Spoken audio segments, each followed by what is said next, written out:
Here, let me get, okay.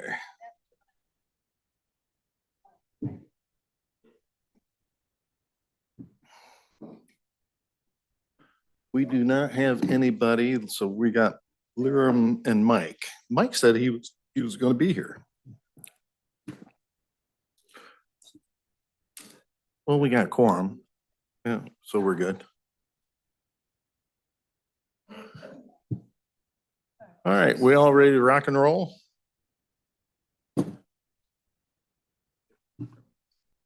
Yep.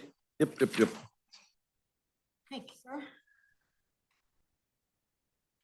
All right, it is 9 o'clock. We'll call the meeting to order. Becky, would you do the roll, please? Will. Jim Sheeline, Here. Mike Book, Tom Kitson, Present. Larry Mimini, Tim Bivens, Nancy Naylor. Present. All right, good morning, everybody. Jeremy, do you have anything for us? Yeah, just a couple of quick highlights. Something that we need to lock down is our budget hearing schedule for this coming fiscal year. Last year for the FY24 budget, we started that at the end of July and worked through August. So, you know, by next month, I'm going to get a tentative schedule out there. I'm going to work with Mr. Sheeline and the Treasurer's Department and make sure that we have that set up. Again, what we're going to do is bring all the departments back into the budget hearings, making sure that we're doing a overview of their needs and necessities moving into the next budget year so we can make great and positive decisions moving forward. So just want to make sure everybody's educated on that. We did hold a department head meeting May 8th. A lot of that was focused on some of the financial updates and things that we're trying to do. So Reed and Paul had talked about some of the electronic payment systems that we're trying to implement throughout the county. Some updates and time sheets, leave time reporting that Reed is working diligently on to make sure that there's some efficiencies within the payroll process. You know, that we're still dealing with Paid Leave for All, the Paid Leave for All Act and PTO tracking. They have that implemented within the systems, but we wanted to make sure that all the department heads knew how to do it, what we're doing. If they're seasonal employees, you know, hey, letting the Treasurer's Department know that the seasonal employee is done for the season, so we can pay out the PTO. Because again, with the Paid Leave for All Act, for every 40 hours worth, an employee is able and eligible to earn 1 hour of pay time off. Again, our normal full-time staff that has the Lee County benefits package, we go above and beyond that. You do not get the 40 hours or the 1 hour per 40. And we started discussing budgets. So we're trying to get everybody prepared for that. Budget season's quickly coming upon us, and we just want to make sure that everybody's ready for it. And just to follow up, Jeremy and I had a kind of an initial conversation in regards to changing up, and you mentioned it briefly, but you know, in the last several years, we've kind of prioritized the department heads that we've had come in and you know, if they had significant, what we categorized as whether headcount or significant changes in their budget, just to kind of streamline our process. And Jeremy would like to see we bring everybody back in because we haven't had everybody in for a while. And I tend to agree. And so we're going to work together, see how we're going to try to be cognizant of everybody's time, but still, I think it's good that we bring everybody in again. Yeah, I think that, you know, it gives the department heads the opportunity to, you know, talk about their department, their needs, and also gets them in front of the finance committee. So you guys can understand their needs within the department. And then we could really work through some of the high level stuff. Yep. So it'll be great. One more thing to note, we are still waiting on some of the postings from the grant that we applied for through Durbin, Duckworth, and LaHood's office for some of their appropriations funding for one of our new highway facility projects that we're looking at doing. So that should be posted tomorrow. At least that's what we're told. And then we'll go from there. But that will be a significant win if we do receive one of those funds. Yeah, that'd be great. So thanks, Jeremy. Mr. Treasurer, do we have anything? Other than what's on the agenda? Yes. The only thing I have is your lovely tax bills will be in the mail on Monday. They're at the printers right now. They are online right now, so if you wanted to see them online and pay them online, you can do that right now. Yeah. But the printout will go out Monday. Expect to see a lot of traffic, so Clay, the team will probably see a lot of traffic coming in and out of the door here once those are out. You know, it's going to be interesting. In the past several years, and I'm just saying this from my personal perspective, I've been paying both installments at the same time because really I just wanted to be done with it, and because there's no advantage. Now there is. So it's going to be interesting to see how Yeah. much Yeah. of the full payment that we get, or is everybody going to do their 2 installments? And Yeah, as long as those who pay both at the first installment don't forget this year and forget their second well, installment. that's what I'm worried about for me. Because there are consequences to that. So, Right. Yeah. Yeah. And significant. Correct. Yeah. Correct. So, So, other than that, Jeremy kind of let you guys know that Reed has been doing a fantastic job trying to put some efficiencies into the office with some payroll and AP stuff. So we'll keep going from there. super. All right. Reed, do you have anything for us? Nope, that's the agenda. All right, very good. Mr. Lally? Good morning. morning. Nothing on the agenda. Just want to bring you up to date on something going on with the federal government. They now have implemented national qualification systems, also known as NQS. Anyone operating in the EOC must have training, must check off a task book that they have had the training, and it must be on file. Not a problem unless we want federal funding and we don't complete it, then that's the shirt tail as they pull the federal funding. So there's about 26 people that'll need that training. Some may have already, already had it. It's really going to affect the policy group. Policy group is the county board chair, vice chair, county administrator, finance chair, state's attorney.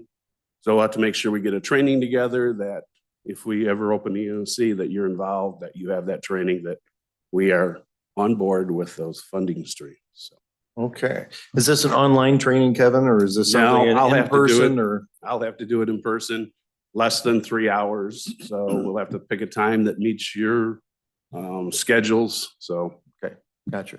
anybody else that wants to come is open, but it has to be for those, at least those people. Some of the people to fill seats, I'll be pulling from the outside, depending on the size of the event, operations, planning, coordination, things like that. So, but those people in my team already have that training, so I don't have to worry about that. It's locally inside. So, Sure. any Okay. questions on that? Kevin, other than whatever expenses you have with what you're doing, are there any expenses? Do we need to plan something for the budget for this or? No, it's just, I just need to get you training, Okay. a little bit of paperwork, fill out a task book, that you understand what incident command is, that you know what NIMS is, that you've, went through the class. So, Okay, thank you. yep. Any other thing I can answer for you? So, yeah. Is quit there, smiling is over there a it. timeline for that, Kevin? Do these guys have to Yeah, do it about- within like 6 months? yeah, a year? about the next 3 months, we'll have to get it off the Okay. table. So, Okay. yep. And All whoever right. sits in that seat from your office will have to be involved too. Okay. All right. Well, very good. We'll be looking forward to the invitation. Just, I don't want to veer off too far, but I know most of you guys, are out in the fields. So what's a good time? Is there, give me a month, maybe. Yeah. I would say if you can put something together in June. Perfect. Okay. I'm going to be a lot more flexible. in I'll June, send so- invitations out for June. Thank you. Appreciate that. Sure. All right. Dean, do you have anything for us? No? King, Mike?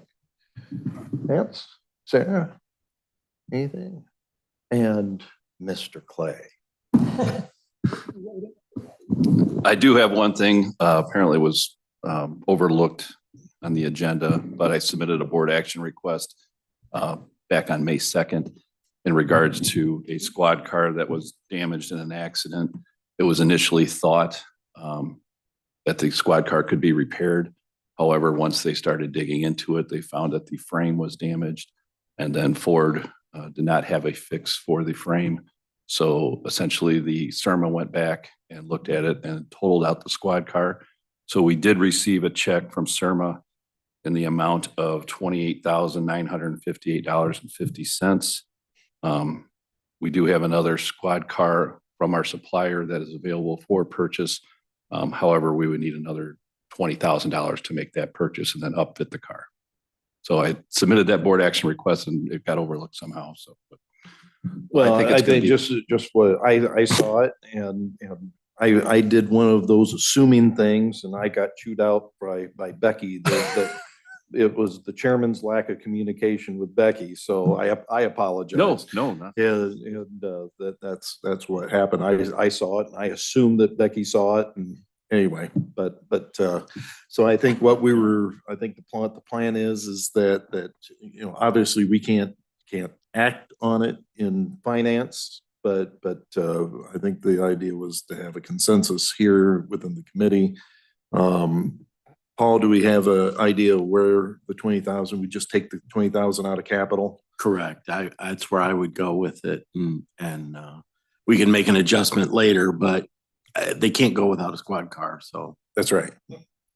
That's right. So, I mean, so as far as procedure, it's going to be a little bit Unless you're back horse patrol. irregular, but if there's a consensus within the committee that to go ahead and we'll place it on or talk about it in executive and place it on the agenda for the county board meeting. That would get it so so we don't have to wait another month and go through the whole process. Sounds good. And all that. So is there any I guess we'll just deal with it now. Any objection from the committee? So we'll proceed in that manner. Okay. All right. Very good. Latecomer, Mr. Charles, do you have anything for us? No, sir. Thank you, sir. All right. Very good. Okay, we have the approval of minutes. Any additions, corrections from last month's minutes? Hearing none, entertain a motion to approve the minutes, moved by Bivens, seconded by Naylor. All those in favor signify by saying aye. Aye. All opposed, motion carried. Treasurer's monthly financial report. Who gets the duty today? I'm going to talk today on finances. All right. So I guess I'll start it out with, are there any questions? Anybody have anything specific you want to go over? So I had two and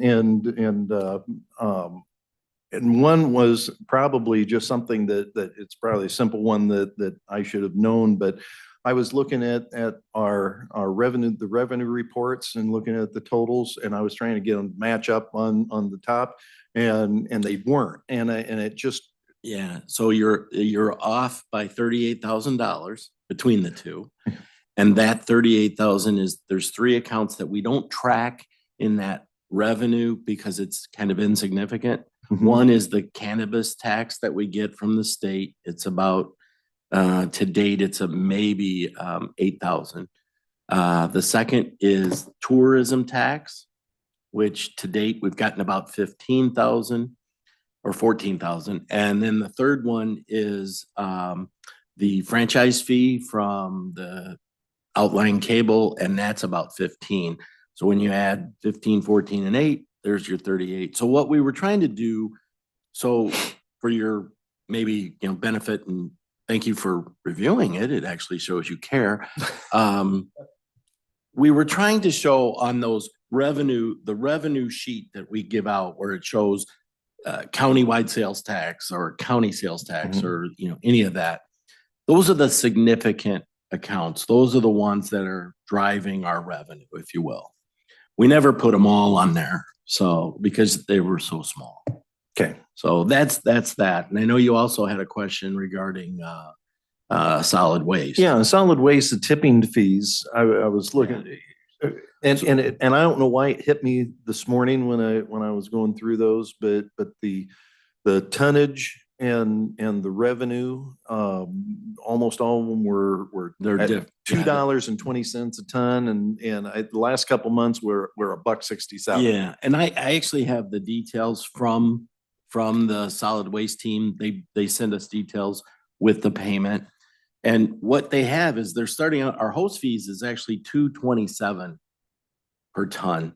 But then you have less yard waste that's in it, less recycling that's in it, less wood, less. So what they're doing is they're looking at the material coming in, right? And they're not paying you for yard waste. They're not paying, in other words, they're reducing your value based on those. Now, if that's in the I don't know the contract as much as, somebody else might, but it seems to be consistent in that that's what they take out to get you to your net revenue value. But they include the tonnage of those items. Yeah, in their well, or total. they're given a dollar value that takes it off, because as I went through and looked at the last 18 months, and we were anywhere from $2.80 per ton all the way down to $1.60 per ton in the last 18 months, on a month-to-month basis. Mhm. So I think it really depends on what's coming in terms of the true, I don't want to say garbage, because that's what's all going in there, but the junk that they don't want really, or they don't want to pay for, would be yard waste and things like that. Okay. So that's why you see a difference there based on the reports that, and I can share that with anybody, that the solid waste team has given us. Yeah, I don't know why I probably looked at that report for the last 6 years and Yeah. it never, light Yeah. bulb never came Yeah. on, but this month, this morning it did, because I think the last 2 months, I was adding them up and I was looking at that tonnage and I was like, what? Yeah. Because Yeah. it was significant difference. I mean, So- the only thing I can say is I think we budgeted 350,000 for that for the year. And for the first half of the year so far, we're at 238. So if all things are equal and they stay at the run rate, we're going to be well over the 350. And that's a good thing. Yeah. We're gonna need Yeah. every ton of that. Correct, because what I was going to give you guys a heads up on was, okay, so as we move into some of the other reports, and maybe one of the things you'll look at is the PPRT, or personal property replacement tax. So when the state gave us a value that they said you're going to get in the fiscal year, they said $1 million. Well, that was their fiscal year, July of 23 through June of 24. We just got our last payment in May here that's not reflected. And with that payment, if you add up all those dollars, it is exactly $1 million, or just slightly over. So that is true that they're sending us $1 million, but it was on their fiscal year. So my fear is, as we go through the rest of our year, as we've seen, we're at about 55% year to date this year to last year. So it's not it more than likely is not a 30% drop for us for our fiscal year, but probably something more is the point of all of this. So That's not good. no. So that's just something we have to work with. Have they given us any I have not seen their new fiscal year guidance? guidance as to what I will probably see it. It'll probably be in July when I see that, because I remember I got that right as we were talking about budgets. Yeah.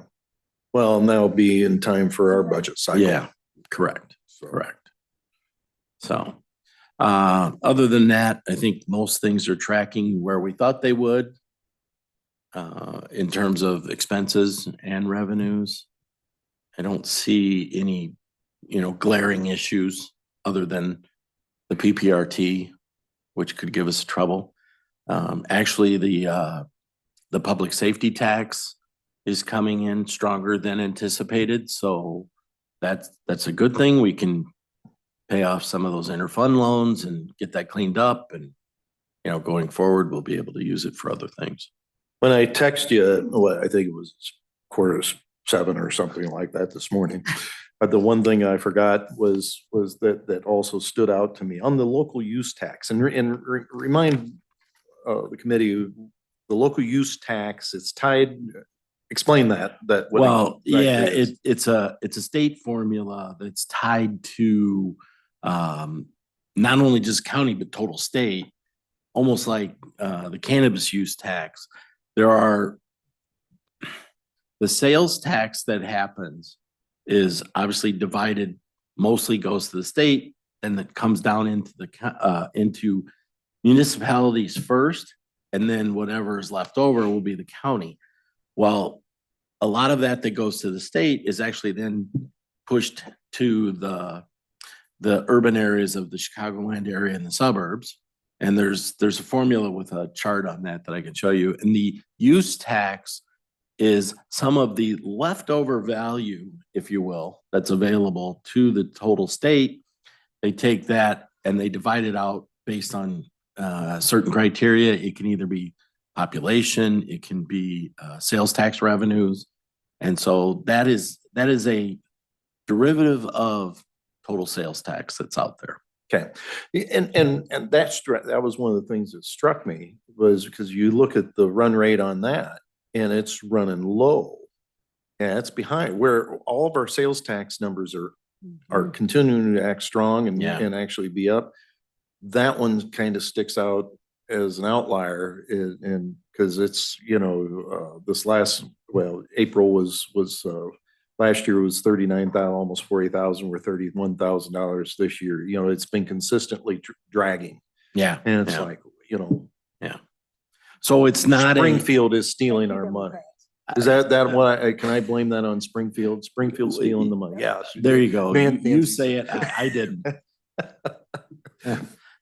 I don't. Yeah. It's more of and obviously they can change the formula at any point in time, right? So that's really what it is. Very good. Any other questions on the financials or what's going on there? Any questions for Paul? Or Reed? Okay. All right. Very good. Thank you. Yep.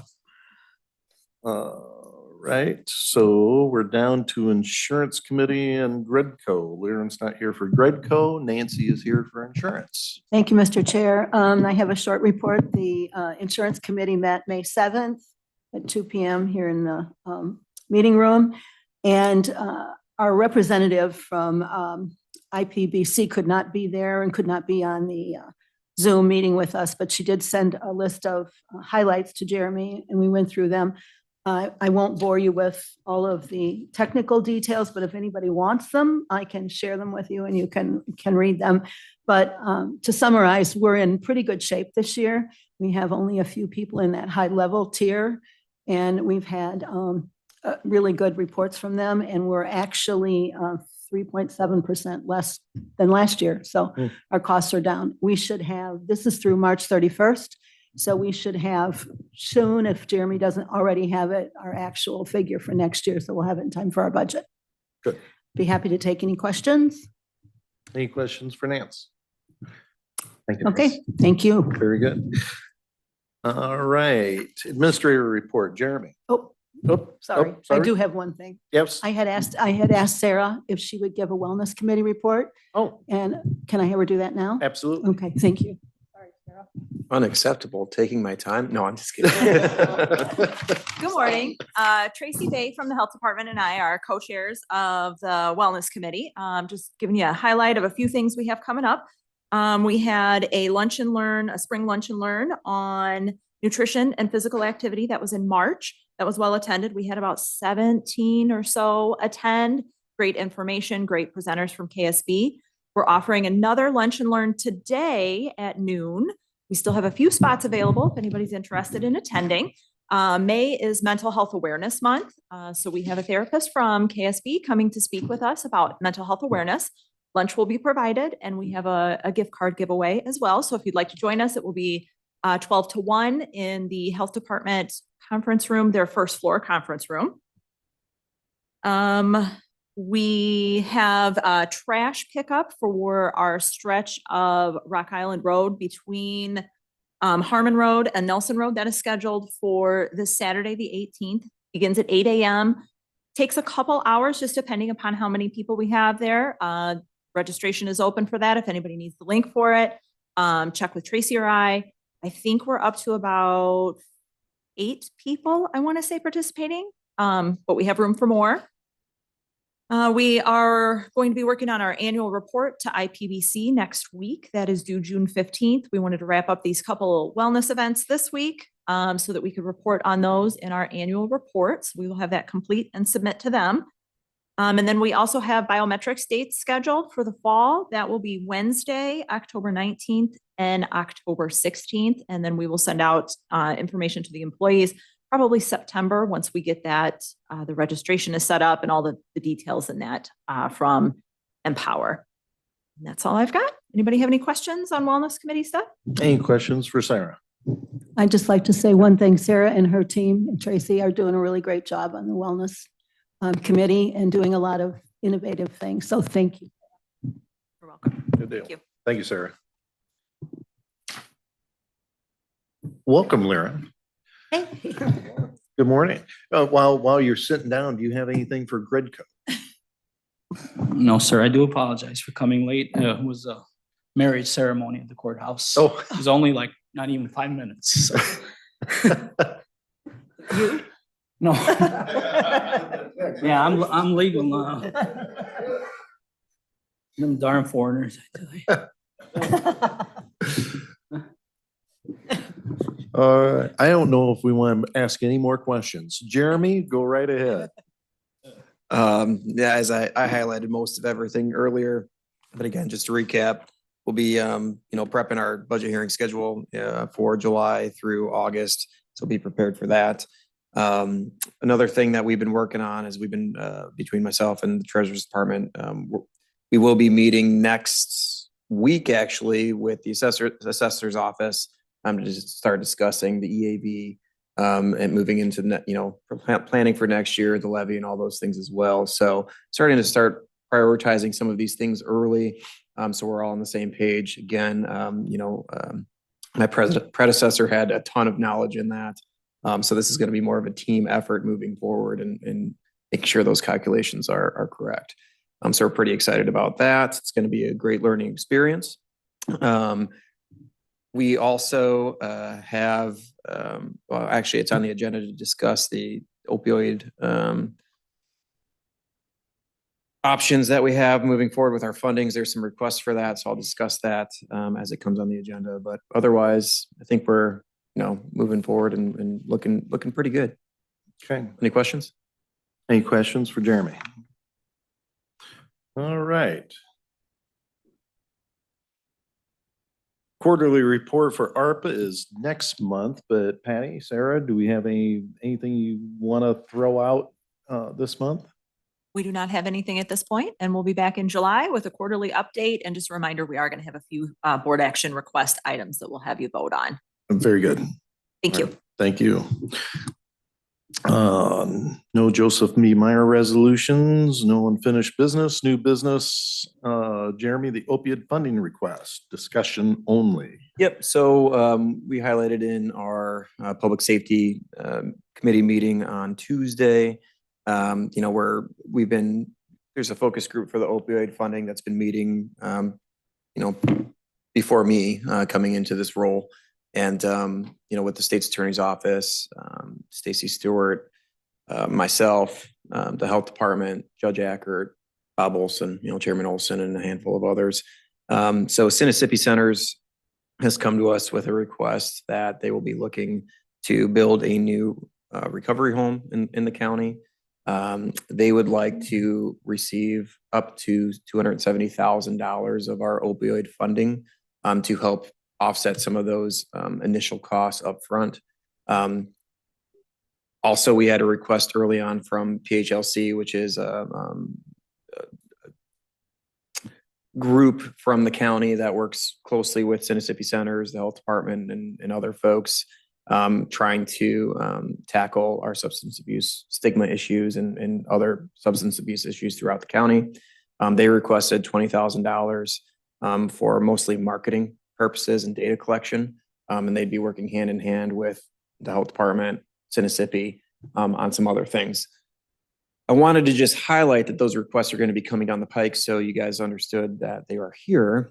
Both of those groups will come to a committee meeting next month and actually do an official pitch.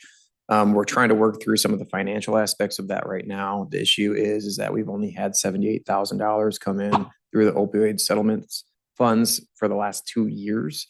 So it's not like, there's not a schedule for how these settlement funds are coming in. They just happen to plop down. We might get $15,000, 1 month, and we might not see anything for 4 or 5 months. So therein lies an issue of trying to commit to some sort of funding with these folks that's guaranteed if they need something up front, because we don't have the upfront funds in that fund itself.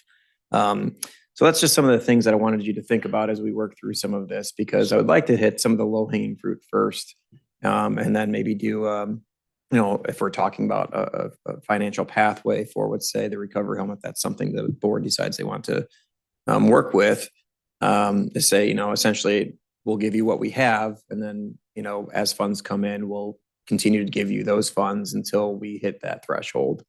So there's just a couple different pathways for it, but. Yeah, I don't remember when was the last time, Paul, do you remember when the last time we got any of that money from the settlement? Actually, we got some probably in, for sure in March. We may have gotten a small amount, but it's right now it's small. As Jeremy said, I think we have a total over the last 2 years of 78,000 or a year and a half. Yeah, we've received some notifications that we should be receiving funds soon. They hit State's Attorney's Bootstrap's office first. He distributes those to myself and the Treasurer's Department, and so we're expecting, I don't know, I don't remember, somewhere around $30,000, I think, at some point here in the near future. But again, it's not really scheduled. So they might send us the notice that we're going to get a distribution. When that comes in, we don't know. So we've expected 2 actually distributions in the last 2 months, and we haven't received them yet. I have a question. I remember this way back when the proceedings were going on, the court proceedings and stuff. Is there any stimulation or any, how do I word this right? Do any of our county departments qualify for this money instead of these other agencies? Because sure, that's what I'm worried about. State's Attorney's Office, for example, the courthouse. Yep. Is there any? So they do, as long as it's tackling the substance abuse problems throughout the county. We have the ability to use those funds towards those departments as long as that it's taking on those actions. Right. Am I correct in saying that, Charlie? Yeah, so one of the things that Jeremy was talking about, I think that he got into as I stepped out for a second, was that you look at this recovery home, while it looks like it's going to be specifically for a specific entity outside of the government here, the local government here. Lee County Drug Court would be using it. The health department would be using it. There are several departments that would still be able to utilize a recovery home like that. So it's not specific to just, Sinisippi just having this recovery home and then other counties putting people there. Right, but and that's correct. So, these are within that focus group. These 2 requests have come through that seem to align with departments in the focus group that's involved. So it's something that the county, from a departmental standpoint, would be utilizing and wanting to move funds towards that as well. But yes, Liram, to your point, the departments themselves could technically use some of those funds towards an action that's tackling substance abuse. Thank you. Anything else on that? So if they come next month, this is something that we can include in a budget, in our budget cycle, or? We could. I mean, we have the funds now that could be utilized. I think it would be in our best interest to start acting upon these as we can. But they're coming next month for what my goal is, just to have a presentation of what their approach is, what the request is, and why. Mm-hmm. So you guys could have a more in-depth understanding of that from each of the requesters. Not necessarily saying you have to take action on it next month, but we could set it up that way as well. I think it's just, I need to make sure that we all understand that these requests are coming in. We will have more funds at some point. I think there's a total that we might see of close to $900,000+ over a 10-year span, but that's 10 years, and who knows again when those are coming in. So just things we need to discuss, and these are needs now. So it would behoove us to move on some of them as we can and make sure that as long as we could support some of these groups and some of these actions, we have the funds to do it. Okay. All right. And Jim, I would suggest during our budgeting that we, whatever money we have available, we should budget that we're going to spend it. Whether we do or not is irrelevant, but that then in and of itself appropriates the money to be able to spend it. So Right. that's what I would suggest we do when we start working through this budget. Yep, I agree. Anything else on that? No, sir. All right, thanks, Jeremy. Okay, audit quote from Whipley for the next 3 years. And this is also discussion only. Yeah, Paul? I did not want you guys to have to vote on this month. I wanted you to absorb it and take your time on it. One of the things that I think I wanted to share with the finance committee was I work with the Treasurers Association of Illinois. There's 102 treasurers out there for each county. 30% of them are telling me, well, they're telling the group they're having trouble finding auditors.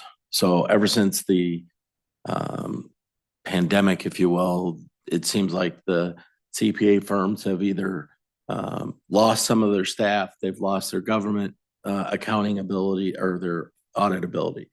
Whipley has been very good to us. I know we've used them multiple years in a row, but they change personnel during that time as well. So it's not like it's just the same people over and over, other than maybe the managing partner and Josh, but they're not doing the field work. So what I'm suggesting is we look at this as an opportunity to use them again for the next 3 years. Cost has gone up. And like anything with inflation and everything that's going on, I would expect that. I think we have an opportunity within some of those areas, maybe to see a drop in cost, but we haven't studied it enough to give you a specific example, but I think there's opportunities there too. So I wanted you guys to see the quote. I wanted you to think about it. Probably by next month, we'll be putting it on the agenda as something you guys will vote on. You'll pass on to the full board, and we're going to set up for next year. Do you care if I mention one of the things that we're thinking about we could potentially save some money on? No, yeah. And that's just, so if you look at the proposal, the one thing that's really stands out is in regards to the jail commissary fund. That there's a large cost associated to that audit, and Clay, I don't mean to catch you as I'm sorry, but roughly, well, go ahead. You do your thing. There's roughly how much money in that jail commissary fund? I don't know. It could be upwards of 80.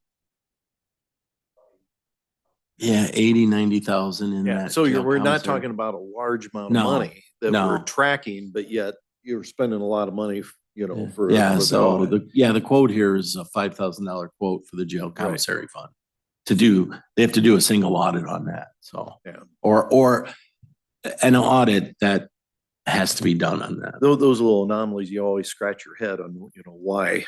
Yeah. But I suppose it's because of and Reed, you can probably speak to it, the work associated in doing that is the same as something else. Yeah, I like mean, work and whatnot. by my understanding and talking with Josh is it's something that has to be done. Doesn't have to be done by a public accounting firm. They do it because they're touching a lot of other stuff related to, they're already asking for most of our stuff anyway. They just do it, but it's it is something that I think can be done internally. It just has to be done by someone outside of jail commissary. Mhm. So Sure. there's potential that we could do that work. And, you know, I know it was 3,000 last year and 5,000 this year. So there's potential savings there if we do it internally. I would agree on that as well, because there's not a lot of transactions out of those funds. So I mean, it's a fairly easy audit. But yeah, you just need another set of eyes to look at it. Because I've been seeing the price skyrocket, so to speak. And I'm like, it's a pretty easy audit. Right. So to Paul's point, I guess we've been, well, ever since I've come on county board, we've been using Whiffley as our auditor. My experience in other organizations is you really like to rotate. But the problem of it is, who do we rotate to? And Paul and I have had brief discussion on that. And for us to do that, we'd probably have to be going either to a larger municipality where there's a larger market. You're talking Quad Cities, you're talking suburbs, you're talking Rockford. What's our cost going to be in doing that? You're talking travel costs. Then Whiffley is local. You know, that keeps our overall costs down. And but still, I just want to recognize the fact, you know, and it's good that you mentioned, but that the staff is rotated, you know, within their organization. You know, Yeah. the issue is that you get familiar with your auditors, they get too familiar with you, and things get, They for can lack get of a mi- better word, sloppy. Yeah, they could get missed, Yes. right? And I've never seen Whipley do any sloppy work. So I think they do very good work. And I have no problems with them in what they're doing. Yeah. So I think they're. And I didn't mean, I want to correct if Josh is listening to this, I was not being specific to that they've been sloppy at any stretch. Correct. I want those guys to know that we appreciate what they do. Absolutely. I just think what you'll have is you can always put this out to bid. And what I'm being told from the association is there are a few counties that couldn't get a bid. They couldn't even get a bid. And so, you know, they're having trouble. Now, again, I don't want, obviously we're on, somebody could be listening, but I don't want the price to go skyrocket either. But I think they're being fair is my point. And in what they're doing. And yeah, I think we could probably save some money in different aspects of the total. So your intent is to explore those possibilities and have those conversations, and then you'll have a formal proposal back to us next month. Correct. Okay, very good. Any questions for Paul in regards to this discussion? Okay, very good. Thanks, Paul. C, Sheriff's report. Anything there in your report, Clay, that you want to highlight or anything for us?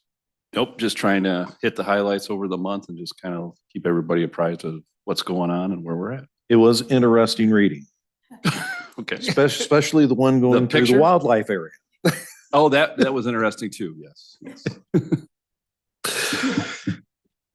Takes all kinds. Okay, we've dealt with point D on the board action request for the sheriff's squad car. No executive session. Before I ask for a motion to adjourn, any comments in regards to our June 4th gala, budget gala that we want to mention? No, I guess, yeah, I guess we should mention that is coming up in probably 3 weeks? Yeah, it's hard to believe. Again, it's June 4th, Tuesday, 5:30. We'll start with some quick sandwiches, I guess, and then we'll start right at 6 o'clock. The intention is really as a learning experience. And even somebody who's gone through it, 10 times, right? There's always a spot for learning. And obviously I can learn things too as we do it. You guys, the questions you ask actually help me understand it better and understand what you're going through in terms of your maybe conflict with how do I, spend money versus what's coming in, things like that. That helps me understand that. Yeah, I look forward to it. I mean, it really is. I hope everybody can make it. If you can't, I guess, we'll do it without you. Yeah. So as we talked about at board meeting last month, we'll have the availability of people that can't make it in person, can jump on Zoom or online. Do we want folks to let us know that they're coming in person so we have enough? We should have sandwiches? an idea of who will be here so that we can get an idea for, Yeah. refreshments. Right. But yeah. The gala party. That's Yeah, right. Yeah. So yeah, so please, just as a reminder, everybody, either drop a text to Paul or Reed or an email and let us know, whether you're coming or not. And again, Purpose. that is an invitation to all board members for sure, all department heads, and then anybody else that would like to understand the process it's an open meeting. So Right. it really is, something where you can learn how governments really function. No, and we want to entertain lots of questions. Correct. No, so it's going to be here. Yep. Yep. Is that a gala? Right. All right. Anything else good for the cause? If not, I'll entertain motion to adjourn. Moved by Bivens, seconded by Kitson. All those